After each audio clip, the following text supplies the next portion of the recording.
Yeah. Good evening, everyone. Welcome to AVPN's first South Asia Impact Capital Festival. I'm Hiral Sarvaiya Chauhan, Manager Partnerships at AVPN, and your MC for this session. I'm delighted to have all of you join us today. For those of you who do not know about AVPN, we are a pan Asian network of funders and resource providers with over 600 members across 32 markets. Our mission is to unlock more capital towards impact. We provide social investors like yourselves opportunities to connect with key stakeholders across markets, learn from one another, and find opportunities for action.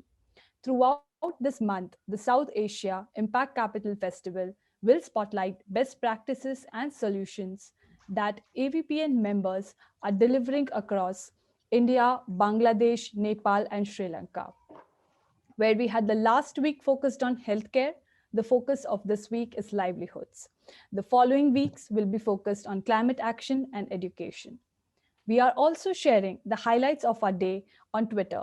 So don't forget to share your experience with us by using the hashtag AVPN South Asia 2021 and hashtag social impact. A few housekeeping announcements before moving to the program. To chat with our speakers and fellow delegates, please make full use of the messaging function. Please note that the session will be recorded and you will be able to access the recordings for 3 weeks after the festival. Please post your questions in the Q&A pod for the speakers. Now moving to the session. The COVID-19 pandemic has challenged large and small businesses to their limit. This has led to a large number of social enterprises fundamentally altering their business models to stay sustainable. The ecosystem of the social enterprises depends on complex interdependent systems, institutions, and networks that enable social ventures to flourish. The current session will explore the nuances of what strategy and approaches are needed to build resilient and sustainable social enterprises in South Asia post the COVID-19 pandemic.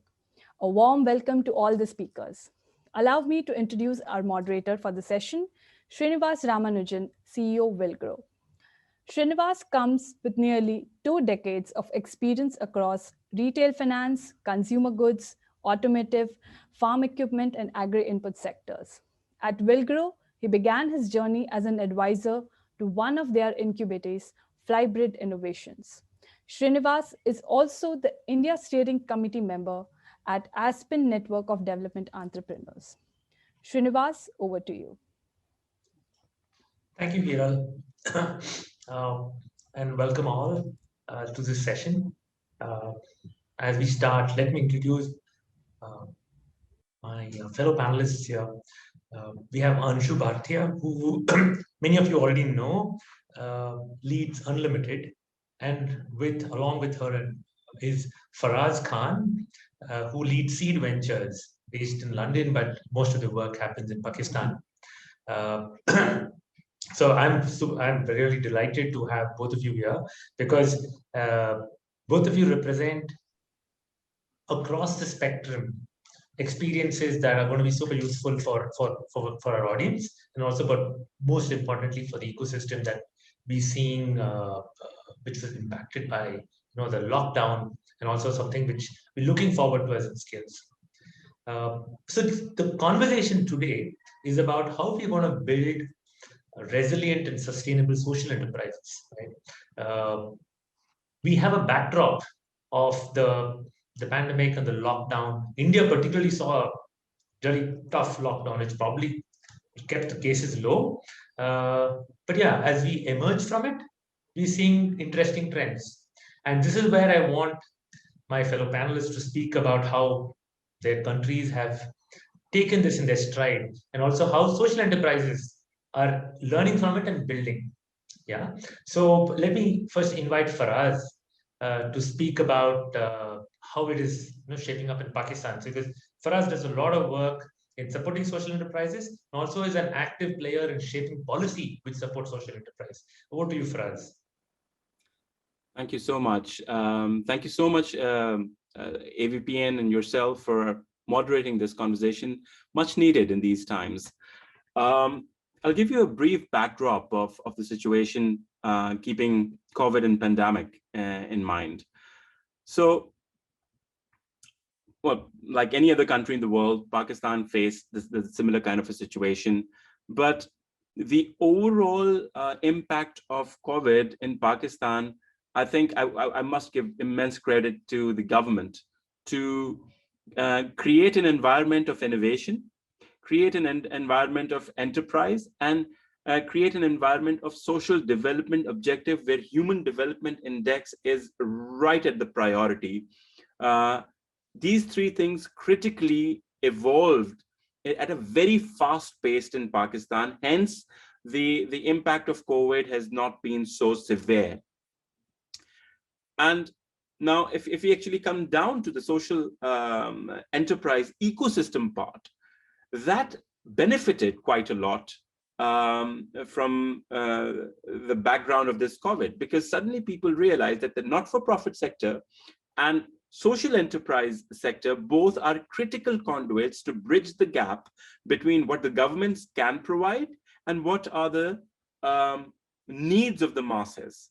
So that bridge, you started seeing development of that bridge immensely in Pakistan. We are very fortunate to co-author the legislation in Pakistan for social enterprises, and suddenly the importance of social enterprise sector was fast-tracked because of COVID and what COVID created.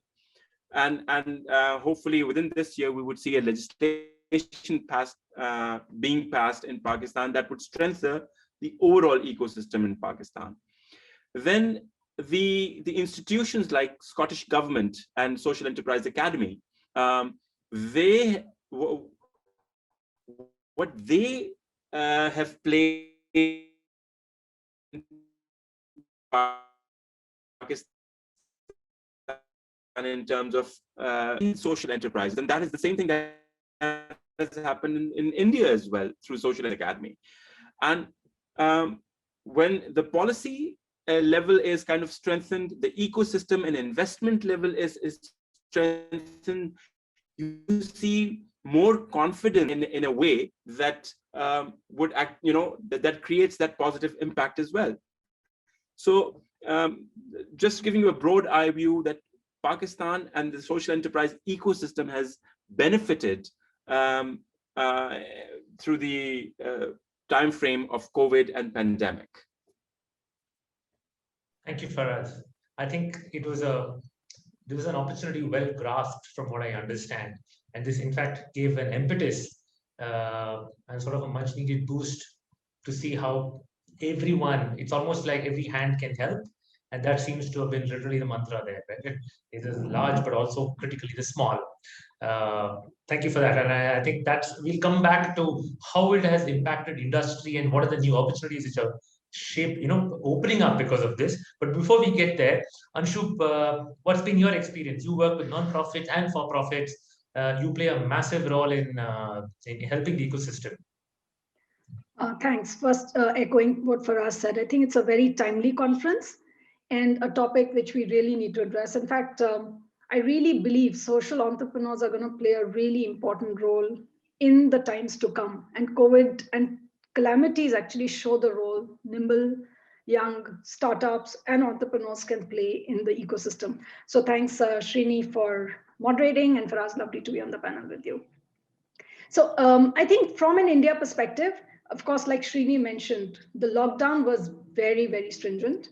I think, and we had probably the longest first stretch of, one of the longest long stretches of lockdowns of 3 months.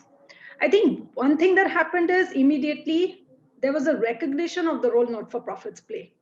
So like Srini mentioned, unlimited supports for-profits and not-for-profits. And the not-for-profits jumped into action, and even some of the for-profit social enterprises which work with target segments could jump into action for immediate relief. I think the world so there's always this skepticism on NGOs, but in these times, a lot of credibility was established, be it migratory workers, be it relief. So I think that some battle or some barriers were broken between public and not-for-profits. right? Of course, all the not-for-profits almost could stop doing what they were doing, but went into relief, a lot of them. And that was great, well recognized. But overall, I think the landscape was bleak. There was no access to target segments. There was no access to resources. A lot of funds got diverted for social relief. So people started pulling back from commitments or downsizing commitments to more bare minimums. In the meantime, for not-for-profits in India, we also had some compliance changes, which has put a lot of pressure on not-for-profits to relook at their operating models, to optimize, and to see where the opportunities lies and how to maximize resources, right? For social enterprises, I think very similar. Markets were closed. So where do you have access to the markets? Where do you sell your products or buy from? Agriculture entrepreneurs pivoted, were able to see an opportunity of accessing markets of direct consumer engagement. You know, a lot of the middlemen went away. So I think consumers got exposed to some direct access to fresh fruits and vegetables from a closer radius. I think if I look at it, climate change is, you know, another topic which AVPN is going to be talking of. A lot of local economy dependence kind of grew. And it opened opportunities of saying, oh, I don't need to get things always from far. Can I get it from closer? So some of the nimble entrepreneurs and enterprises, and I'm not just talking social or NGOs, I think they started building a lot of the local ecosystems. So I think that was one opportunity that arose, which was great.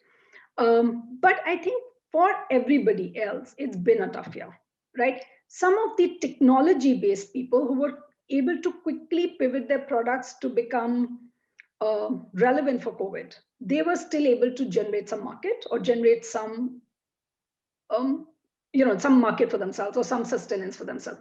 For others, I think it's been a difficult journey, and we can speak more about it. But using either technology to get access, the other opportunities it opened, I think for each segment, it was very specific. Education has been really hit, right, across the globe. In India, especially because schools are still not opened, right? If I have access to paying customers and people who have access to smartphones, my technology can still be used. But if you look at social enterprises or not-for-profits, they're usually working with the underserved. There's that one smartphone which has to go around in the family for every cause, right? So how much of airtime does a child get?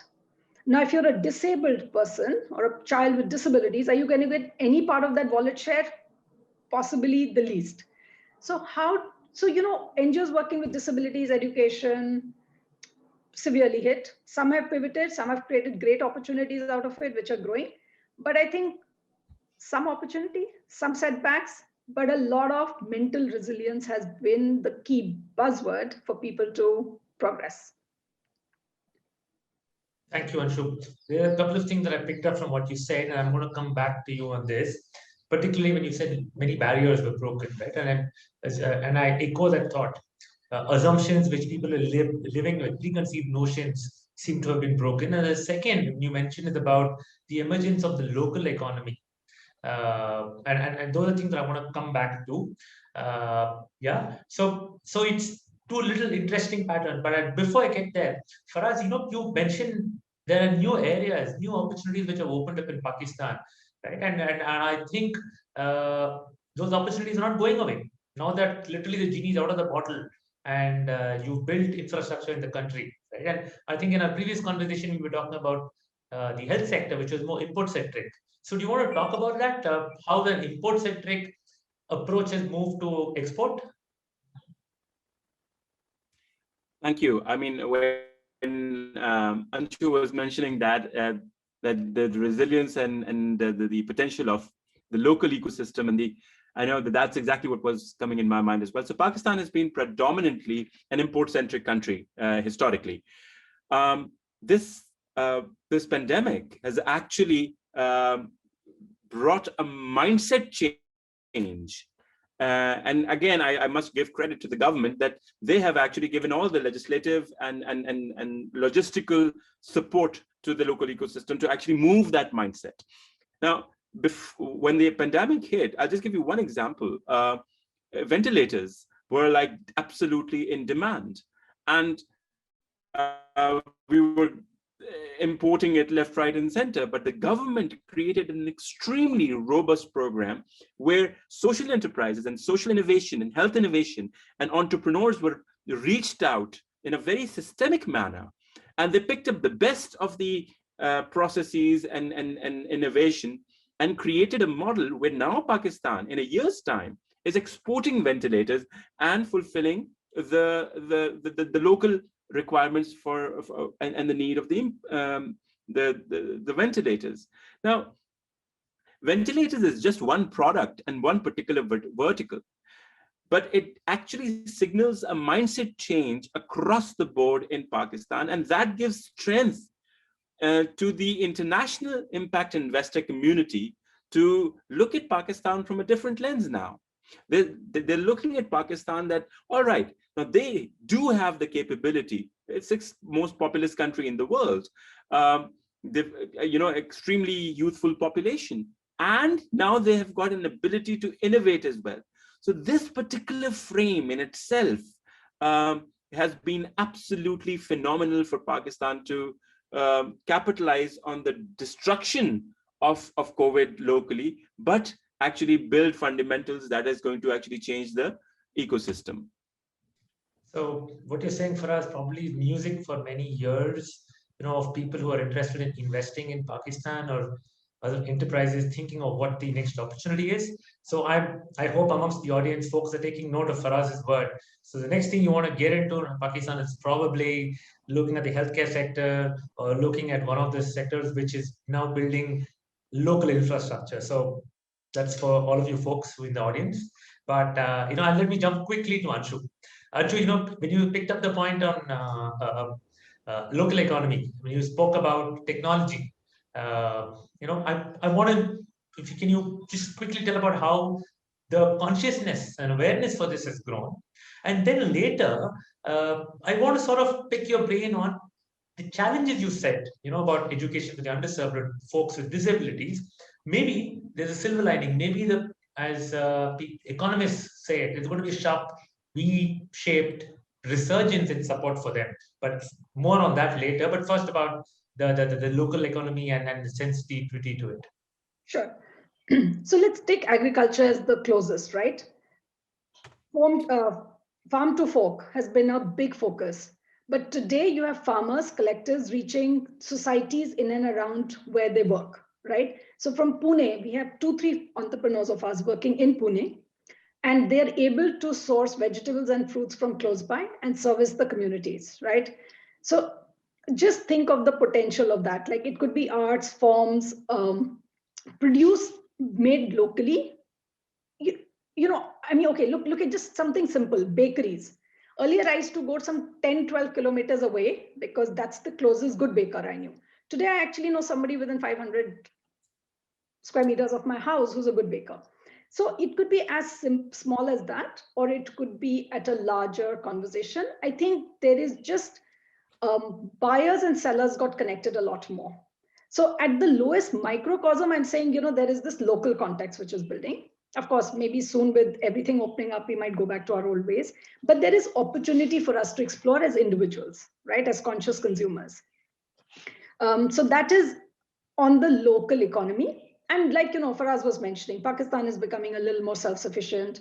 I think everybody is looking at inwards and saying, where are the local produce or local contexts which can be bought in, right? But on the other hand, technology has broken barriers of local. So when I was an NGO or a social enterprise, my biggest outreach was the slum where I lived in or the underserved area that I could operate in, because anything else involved a lot more costs of travel, of organizing, maybe infrastructure of an office.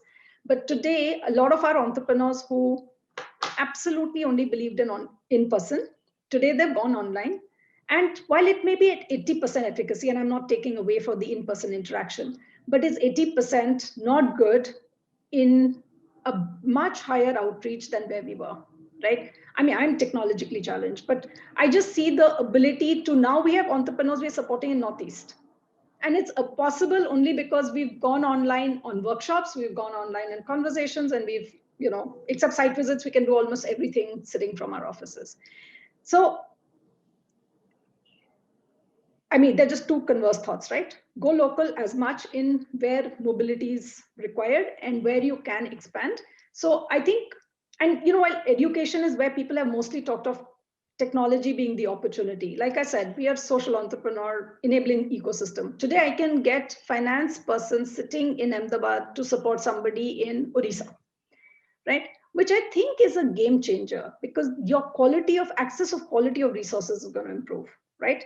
And then if I'm ag tech company, and again, I can be sitting in Pune and supporting somebody in Jharkhand, I think it's phenomenal, right? So with people also engage more with partnerships in this period. So technology with partnerships, with some online presence, I think is going to be a game changer. And that's an opportunity which everybody should look inwardly and say it's possible. Way back when outsourcing had opened, like 20 years back, right? We had heard of an example of security cameras of a London mall being monitored out of South Africa. And we said, how is that possible, right? Today, we are seeing it in everything that we are doing. The fact that technology can be used. So, I'm picking that up. I'm going to ask, this is going to be my last question quickly in the last 3 minutes, both Faraz first and then to you. What should a social enterprise watch out for? Local economies are growing, sectors which were hit until now not open, say in Pakistan, like in healthcare. What should they keep in mind? It could be a pitfall, right? It could even be something like the lack of human interaction, or rather the people's circles getting shrunk. So what do you think people should watch out for? So for us, is there something that your thoughts, and then Anshu, yours? Very quickly, I would say three things. One, the disruption in the global supply chain has given a huge opportunity for local social enterprises, and leveraging on that. That is something that they, as a positive, they should look out. Second, the changing preferences of the customer base in times of COVID. And if your product or service is not aligned with the pricing and distribution mechanism, then you're basically losing out. And third, organic growth. Yes, as investors, we are very keen to kind of invest in social enterprises, but any social enterprise that does not have an organic growth model is not something that is going to survive. There are impact-linked fellows like Bag & Stories and Teach and Rural Caravan, Rizq. There is Mohafiz and Greenbox. That these are social enterprises in South Asia that have actually pivoted and focused on the global supply chain disruption and leveraged on that. So I think these are two things that the social enterprises need to look after. So, if I were to paraphrase it, companies which are focused sharply on organic growth, so unit economics, being really wise about their growth, and yet flexible and can adapt and build their businesses on seeing where the opportunities are, maybe not a completely new area, but adjacent area. They are the ones which are thriving, and that's something that is a piece of advice. Quickly to you, Anshu, last word. You literally have the last minute. So what is your thing for both non-profits and for-profits to keep in mind? A strong value proposition. I think a strong value proposition, because people or choices are opening up. So very well-defined value proposition, which is demonstrated and consistent, is, I think, a big watch out. Awesome. No, thanks a lot, because I think that's easier to say, but a little difficult to practice. I think many of the folks, as they say, I forget the person who said it, but the hard knocks of life is what defines the person. So the survivors today have gone through that. They've adapted, they've been flexible, but they've kept their eye on growth, right? They've been able to crash costs, adapt, use technologies, look at, like you said, local markets, look at new sectors which were earlier shut, like healthcare in Pakistan. So things which are shut are opening up. I think that's an opportunity for folks. And I'm hoping this folks who heard us today take back some of these, the principles, and apply that to their own businesses, or apply it to their investing choices, to see whether their decisions are more resilient and will scale. Yeah, with that, thank you. Thank you for listening to us, and have a great day. Thank you Thank so you. much.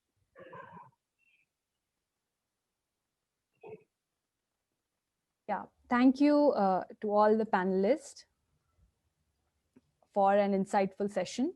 It's interesting to know that how in the process of building resilient and sustainable social enterprises, the local ecosystem has grown. We've moved from an import-centric to an export-centric approach, and how geographical access has become both a limitation as well as an opportunity in different cases. Thank you, Anshu Srinivasan, Faraz again for those insights. On this note, we would like to thank the kind support of our festival partners, Bill and Melinda Gates Foundation, Sesame Workshop India, the Rockefeller Foundation, COVID Action Collab, VNV Advisory Services, the British Asian Trust, WPP India CSR Foundation, Catalyst Management Services, and Satwa. To continue chatting with your speakers and fellow delegates in this session, please make full use of the messaging and meeting function of our festival platform. Do share your highlights of this session on social media, and do not forget to tag us using the hashtag AVPN South Asia 2021 and hashtag social impact.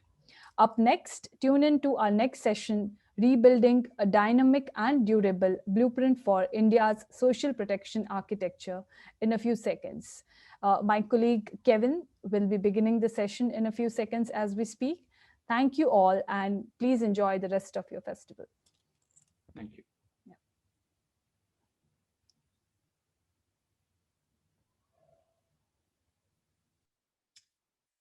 Thank you, Srinivas.